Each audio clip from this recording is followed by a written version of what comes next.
morning. Good morning. My name is Edie Lush. I'm the executive editor of Pub Culture. Delighted to welcome you all here today. While we get her microphone on, I'll just introduce her. Greta Thunberg is the 16-year-old Swedish climate activist. She started the School Strike for the Climate, which has inspired tens of thousands of students around the world to take action. The strike is demanding that leaders around the world take action in line with the Paris Agreement. We have to limit the increase in global temperature to 1.5 degrees. Greta was invited to speak this morning at the World Economic Forum, 9:15 in a speech, preparing for climate disruption. That session took place under the Chatham House rule. She wanted to respect that rule and thinks the message is so important that she wants to repeat her speech to you right now. After that, she's going to take questions from you all. We've got two microphones, one on each side. We'll take questions until about 11:40. And then we're going to ask the media to depart. They can wait, you guys can wait at the bottom of the stairs. We'll come out at 11:45. Oops.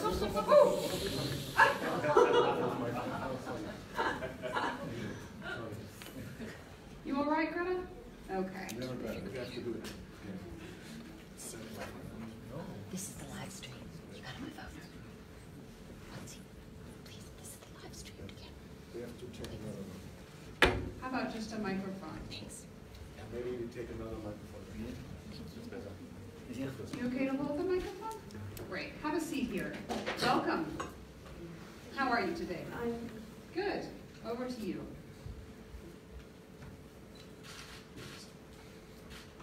So, thank you all for coming here, and hi to all the fellow strikers in Berlin. I know you're watching this live, and so yeah. Should I stand up? You can sit. Which would you feel more comfortable doing? You want to stand? Yeah. Can you see if she stands? Yeah. Okay. Our house is on fire. I'm here to say our house is on fire. According to the IPCC, we are less than 12 years away from not being able to undo our mistakes. In that time, unprecedented changes in all aspects of society needs to have taken place, including a reduction of CO2 emissions by at least 50%. And please note that those numbers do not include the aspect of equity, which is absolutely necessary to make the Paris Agreement work on a global scale. Nor does it include tipping points or feedback loops, like the extreme powerful methane gas released from the thawing Arctic permafrost. At places like Davos, people like to tell success stories, but their financial success has come with an unthinkable price tag. And on climate change, we have to acknowledge that we have failed. All political movements in their present form have done so. And the media has failed to create broad public awareness. But Homo sapiens had not yet failed. Yes, we are failing, but there is still time to turn everything around. We can still fix this. We still have everything in our own hands. But unless we recognize the overall failures of our current systems, we most probably don't stand a chance. We are facing a disaster of unspoken sufferings for enormous amounts of people. And now is not the time for speaking politely or focusing on what we can or cannot say. Now is the time to speak clearly. Solving the climate crisis is the greatest and most complex challenge that Homo sapiens have ever faced. The main solution, however, is so simple that even a small child can understand it. We have to stop our emissions of greenhouse gases. And either we do that or we don't. You say that nothing is black or white, but that is a lie, a very dangerous lie. Either we prevent a 1.5 degree of warming or we don't. Either we avoid setting off that irreversible chain reaction beyond human control or we don't. Either we choose to go on as our civilization or we don't. That is as black or white as it gets. There are no grey areas when it comes to survival. Now we all have a choice. We can create transformational action that will safeguard the living conditions for future generations. We can continue with our business as usual and fail. That is up to you and me. Some say that we should not engage in activism. Instead, we should leave everything to our politicians and just vote for change instead. But what do we do when there is no political will?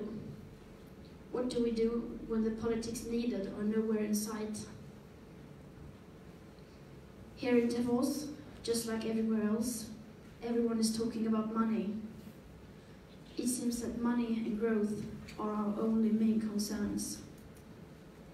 And since the climate crisis is a crisis that has never once been treated as a crisis, people are simply not aware that there is such a thing as a carbon budget, and just how incredibly small that remaining carbon budget is. And that needs to change today.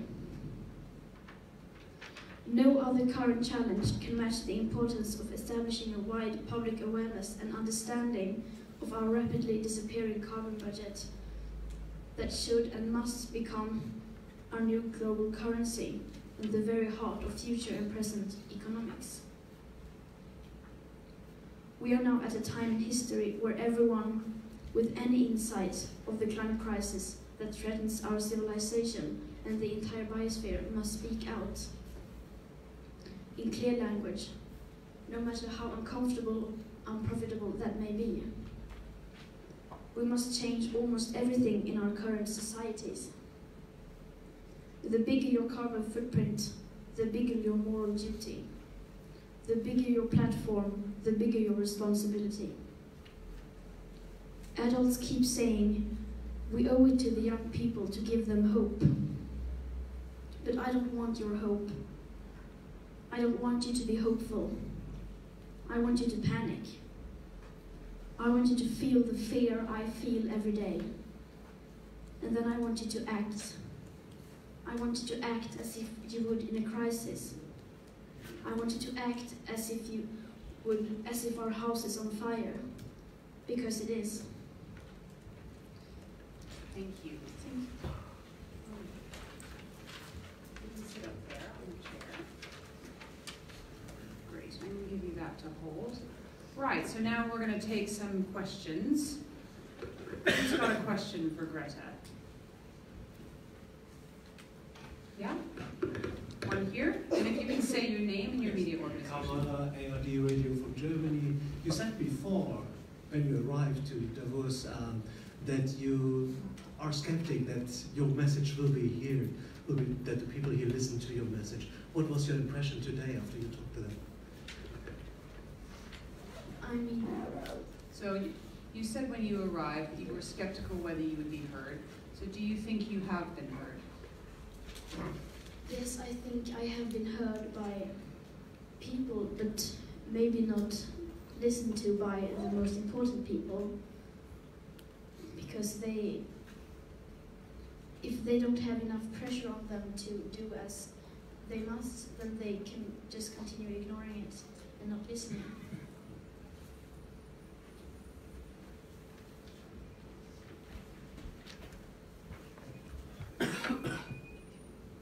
Greta, all over Europe, young people, school students are demonstrating, going out of the schools during the day, for instance in Brussels. Do you think that you are starting to make a kind of a youth movement throughout Europe now? No, but I think I was lucky enough to do this in a time where more people are starting to wake up and realize the emergency of the situation, and then I did something that people copied, and I showed like a method you can use to make your voice heard. So you think that you are being heard? Why do you think you're being heard? I think because I am a child, when I say things, adults feel more guilty. And when I say that you have stolen my generations and future generations' future, I think adults feel very guilty.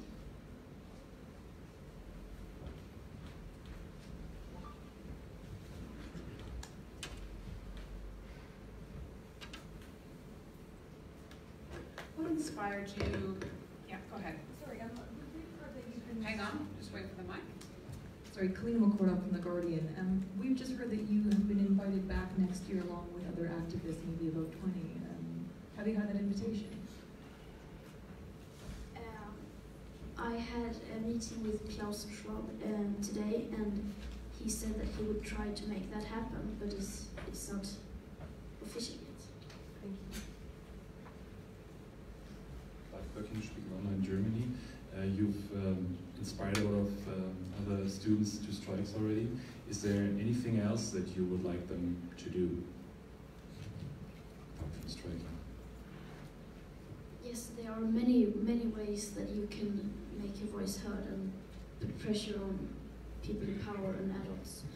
But I think as a young people, you can, because we are not the ones responsible for this, I think what may have the most impact is that we try to firstly understand what's happening and learn about it, read about it, and then spread information to others, talk to others, and put pressure on older people and people in power. And by striking, that is a way of doing that.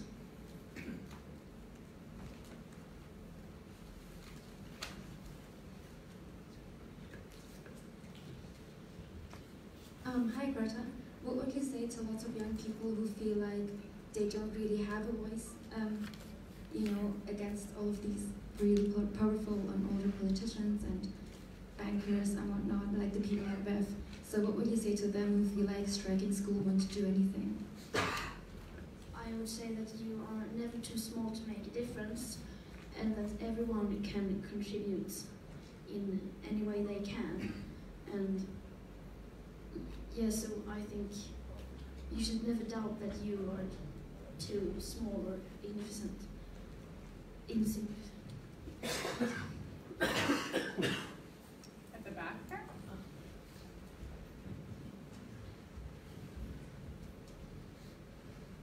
Have you met Can you people? say your name and where you're Pascal from? Janma from Swiss Television. Have you met people from the oil and gas industry here during your stay in Davos? And what, if not, what would you like to tell them? No, I have not met people from the oil and coal and gas industries, but I mean, if I would talk to them, I would say that they have made crime against humanity, because they have proven that they have known for decades what the consequences are of their business and what they continue to do, and yet they had not listened.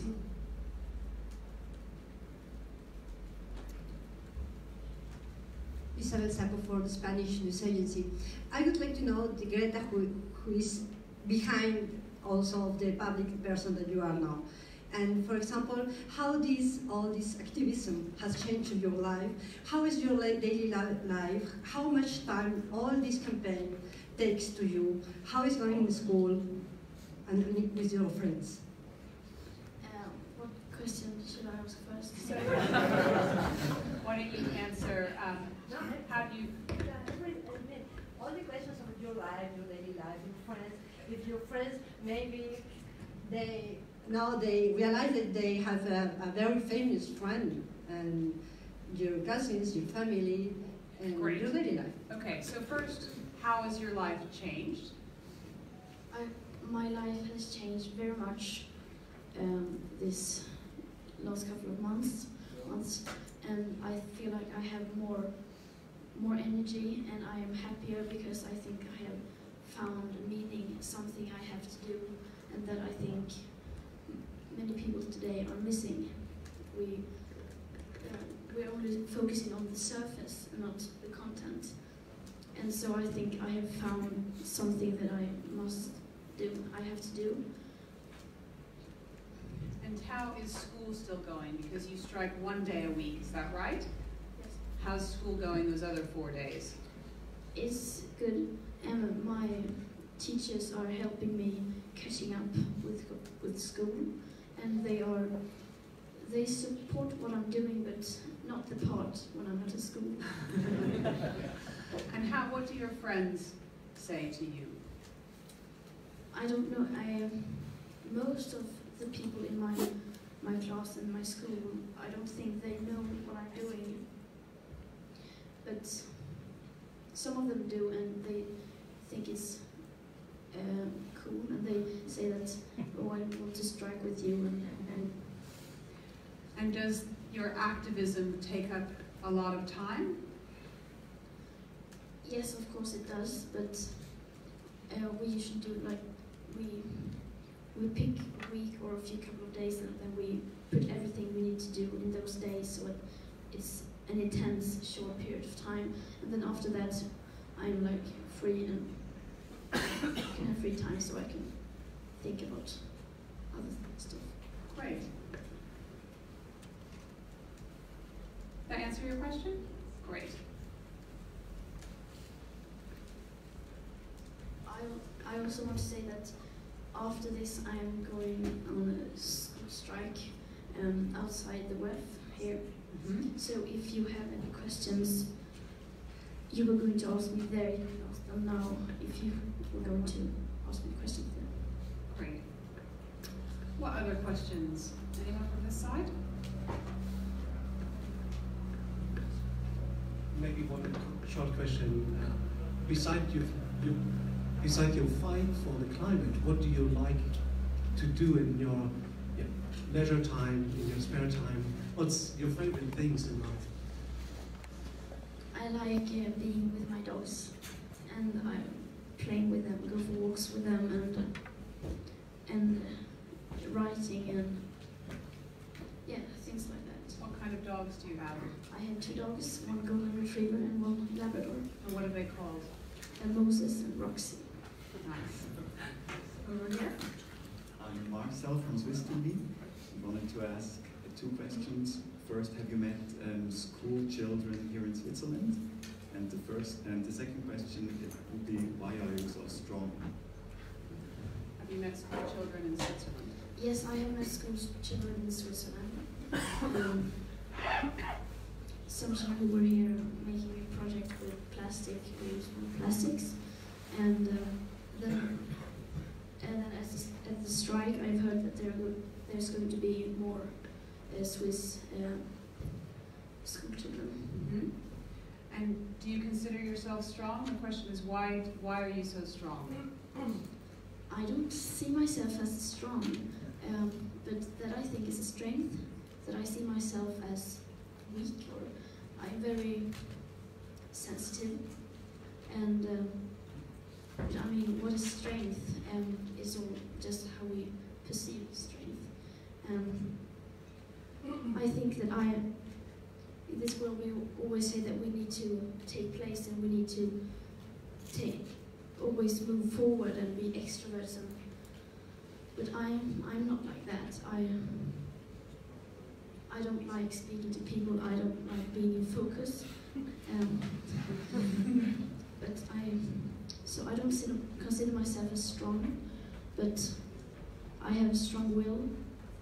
And I mean, if you would meet me at an event who wasn't about the climate, I would be quiet. I wouldn't say anything. It's just when I'm really interested in something, or I really need to speak, when I speak. And so this is one of those moments. Greta, can you tell us when was the first time that you were aware of the situation of the climate? What was the cause of all this action that you took, and at what age was it? I first heard about climate change when I was maybe 7, 8, 9 years old. In school, my teachers told me about it.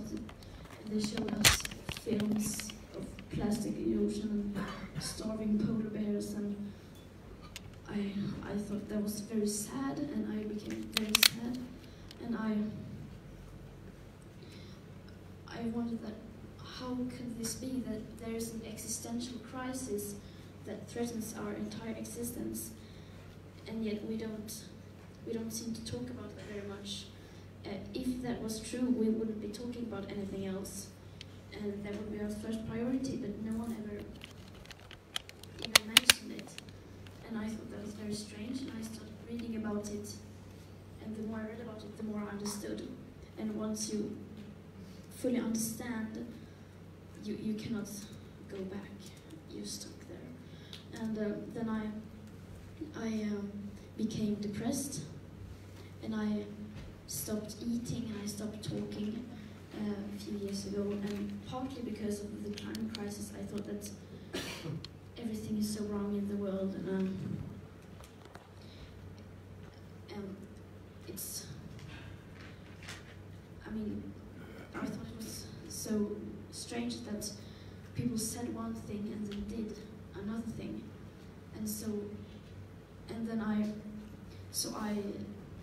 was like at home all the time because I didn't have the energy to go to school, and so then I started to talk with my parents, and then I told them about my concern about the climate and the environment, and they listened to me, and I thought that was very good that someone listened to me, because I was very quiet, I didn't speak, so yeah, and then I made them understand this, and I made them reading about it and educate themselves, and I also read about it more, and then I made them change their lifestyle, and since that is basically what we talk about.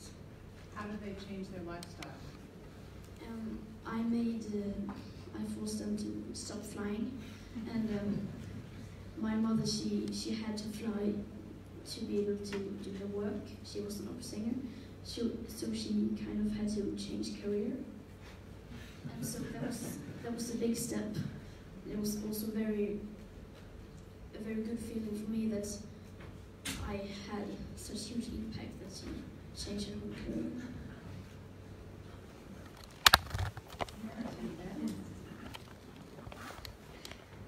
Hello, Martis from Swiss Public Radio. There's another well-known girl from Sweden, Pippi. Do you see similarities between you and Pippi? The braids. Beside this? I don't know. Except for I'm a girl and from Sweden and have braids, and she's very independent and very strong-willed, and I'm also very strong-willed and stubborn in a way. And so, yes, some similarities.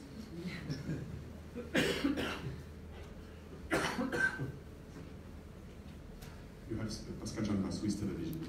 You have studied a lot the energy issue. Do you think it's possible to get out of fossil fuels completely, quickly? Are the technologies ready, and what kind of technology, according to you, should be prioritized? I mean, of course we can stop burning fossil fuels for energy. There are technologies for this, and I mean, we need to reduce our energy command. I mean, there are so many new technologies that we haven't really thought about even, and so yeah, there's like solar, wind, and etc. etc. Here and the lady at the back too.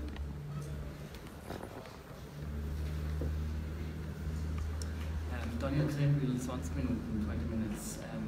You said that the old generation was responsible for a lot of the troubles we have today, but also a lot of young people like one of the biggest hobbies of my colleagues is traveling by plane. What do you think about this?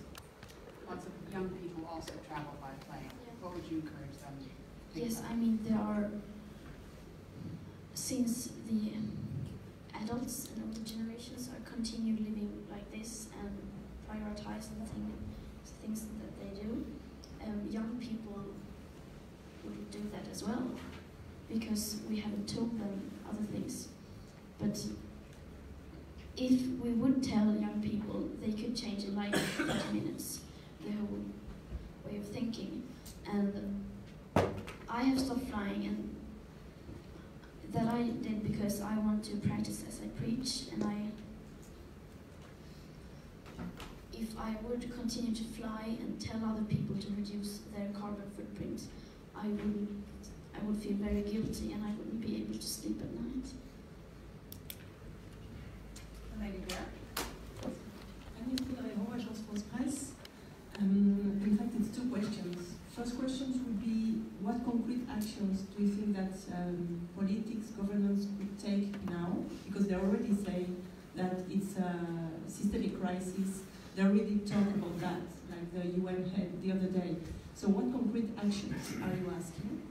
And then the second question would be, do you think it's more a problem of lack of political will, or more a problem of lack of political will from the people, that the people could already change their life, like your mom did it, and that could make already a difference. So they should have weighed the political. So first, what action would you like politicians to take? There is so much that needs to be done, and that we can do just now. First, I think we need to realize where we are and the emergency of the situation, which I always say. And also we need to realize that we have actually carbon budget, limited carbon budget, that we need to stay. We have a limit that we cannot go beyond. And we need to share that carbon budget fair between all people in the world. And so yeah, I mean, I cannot come with one example because it's too much.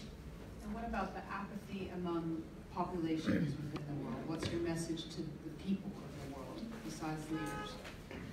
I think that we both have lack of political will and will with the people, because the politicians say we can't do this unless we have voters who will vote for us, and the people say that, oh, we can't do this because the politics need to change.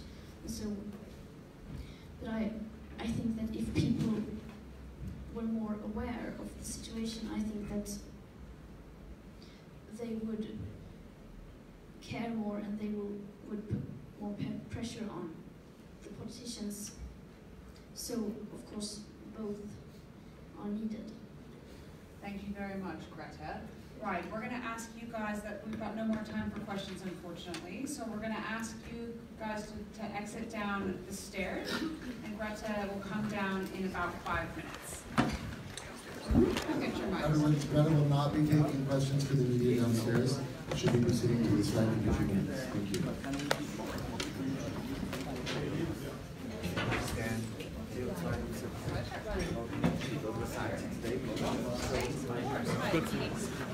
Nice to see you.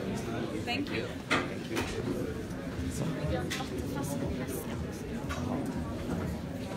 So we're going to change. Yeah. We're gonna go outside. Do you have your coat? Okay. Yeah, we're gonna go out back. We should.